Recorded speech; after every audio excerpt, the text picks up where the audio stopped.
Hi everyone, my name is Leanne and today I'm going to be bringing you a book haul. While I've titled this January book haul, I actually got most of these books, I think all but a couple, in December. I didn't get any books for Christmas. I wanted quite a modest Christmas and I mostly got like food and like little stocking fillers. I didn't really want to get more stuff in my life. Like, you know the way at Christmas you just end up with like tat that you don't really want. And not that books are tat, they're not. It's just I didn't need more from other people, you know? I was getting enough books by myself. And most of these books I bought with store credit because I unhauled a bunch of books. A couple of them I was sent by a friend as well. But anyways, let's just get into the books. I'm not gonna go in any particular order, just the order they're piled up. This book I have is a very little one, and that is Mr. Salary by Sally Rooney. You've probably heard the name Sally Rooney floating around from her two novels, Conversations with Friends and Normal People. Normal People was my favourite read of 2018, so I'm really excited to read this short story from her. This is part of a collection that Faber have brought out to celebrate 90 years in publishing. There are a bunch of different fantastic writers included in this collection, so I'm sure I'm going to pick up more books from this set of books, but the one I was drawn to initially was of course the Sally Rooney one, and I'm sure this has an exploration of complicated relationships in it as well. Next up we have Pages & Co. Tilly and the Book Wanderers by Anna James. This is a middle grade book that I've been so excited to get my hands on. I'm a huge fan of Anna James and her YouTube channel. I think she's fantastic and I've been so excited for this book, and I've heard nothing but brilliant reviews about it.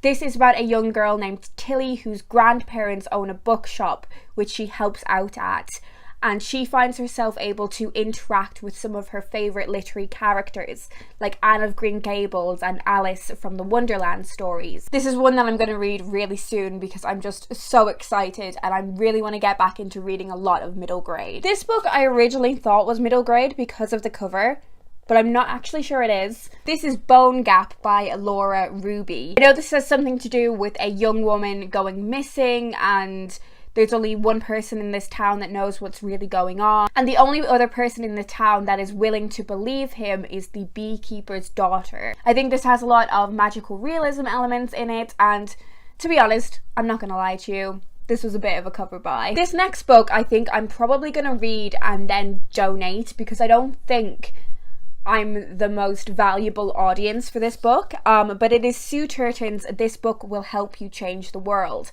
This is a non-fiction book that I believe is targeted at young people that gives practical tips about how to get into political activism. It's essentially a young person's activist toolkit. So yeah, I think I will definitely find something of value in this book. I got it in a book swap, but I think someone else would find a lot more value in it. So if I read it and think it's decent, then I will definitely be passing this one on, I think. Next up we have The Night Circus by Erin Morgenstern. I tried to read this book a couple of years ago. I read it during an exam period. I say I read it, I think I probably read about a third of it and I was really enjoying it. It was just my brain was too full with exam stuff, so I ended up putting it down. I read it on ebook. Like, I really distinctly remember reading it on my phone walking up the big hill to my university campus. Hopefully now that I've got a physical copy of it, it will encourage me to get back into this book. I'm going to start it from the very beginning, and I'm sure I'm going to love it because I've heard so many good things about it, and I really enjoyed the third of it that I did read. Next up we have The Adventures of Huckleberry Finn by Mark Twain. This isn't really a classic that has been on my radar all that much, but if you've been on this channel for any amount of time, you will know that I collect the Penguin English Library books with the iconic orange edges. And as I said, I did have some store credit that I spent in December, and when I saw this one, I knew I had to get it with that store credit. This is kind of known as one of those great American novels, and I don't really know anything about it other than it's something about going down the Mississippi River in a raft. And the next one I have is Elizabeth and Her German Garden by Elizabeth von Arnim. This is one of the new released Penguin English Library books. They brought out a new set of them last year. And all I really know about this one is that it's about a woman finding liberation in a garden, and a woman finding liberation anywhere is something that I'm going to want to read about. The next book I have is one that's really been doing the rounds on BookTube, and that is My Sister the Serial Killer by Oyinkan Brathwaite. I've heard a lot of people have mixed thoughts on reviewing this book.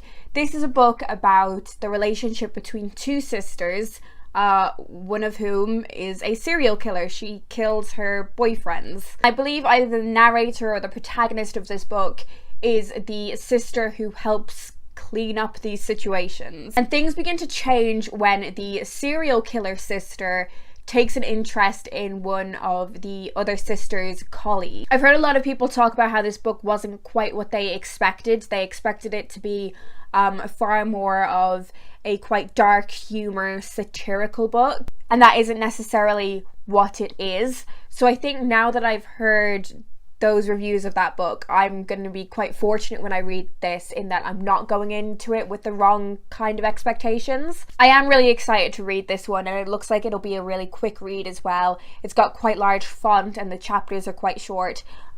So yeah, I think this is one that I'll be reading soon. Next up, I have a memoir. I have I Am by Maggie O'Farrell, and this is about her 17 brushes with death.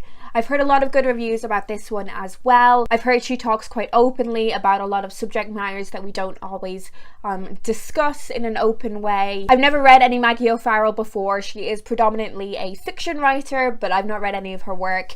But hopefully I will be encouraged to pick up some of her fiction writing after I read her memoir. Next, I have two books that I was very kindly sent for my birthday by my friend Marcy.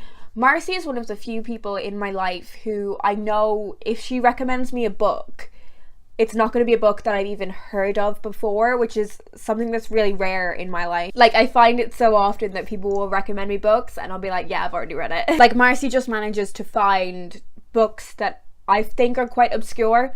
Anyways, so the first book that she very kindly sent me was Leonard Michael's Sylvia. I believe this is semi-autobiographical. It's a novel about a couple living in Manhattan in the 1960s. It has a lot to do with depression and self-destruction, and it's about that real intensity of young love. So I think this is one that I'm really going to enjoy because I love reading about all those kinds of topics. And the final book I'm going to talk about today is No One Writes Back by Jang Young Jin, and this is translated from Korean by Jung Yoin. So this is about a young man that goes traveling for 3 years with very minimal possessions. He has his MP3 player, a book, and his blind dog. I love that there's a dog in this book. If anything bad happens to the dog over the course of this novel, I will be very upset.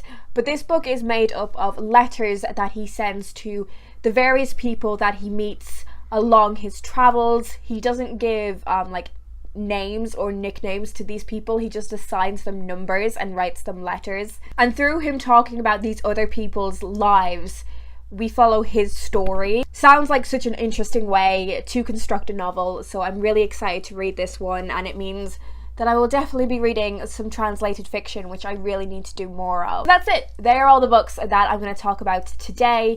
I don't know when I'll next be doing a book haul because I am trying to not buy any books for the first few months of the year, and I've not bought any in January. Literally the only one of these that I got in January was this one, and I got it in a book swap, so I didn't pay any money for it. But yeah, do leave me a comment down below if you've read any of these books and if you have any thoughts on them. I'd love to hear them, whether they're positive or negative.